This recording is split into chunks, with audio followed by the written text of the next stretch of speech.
এজন্য আপনার আমার জীবনে আখির জামানার নবী মুহাম্মদ সাল্লাল্লাহু আলাইহি সাল্লামের পরিপূর্ণ অনুসরণ করা প্রয়োজন।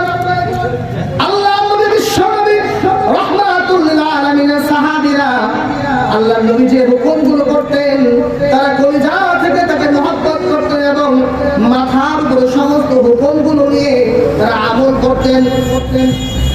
আলোচনার শেষের দিকে খেয়াল করবেন, আল্লাহ নবীর একজন সাহাবী তারা ছিলেন আরবের যাযাবর।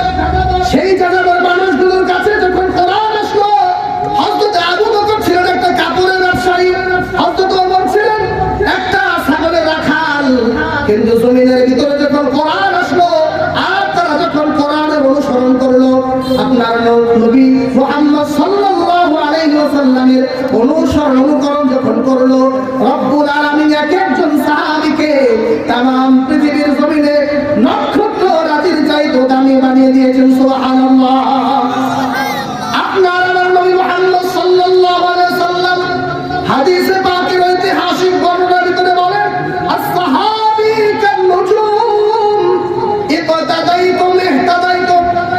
ও হে পৃথিবীর বাসী, तमाम পৃথিবীর মানুষেরা শুনে রাখো, আমার একজন সাহাবী হলো আকাশের নক্ষত্র রাজির মতো, তারকা রাজির মতো। সুবহানাল্লাহ বলেন।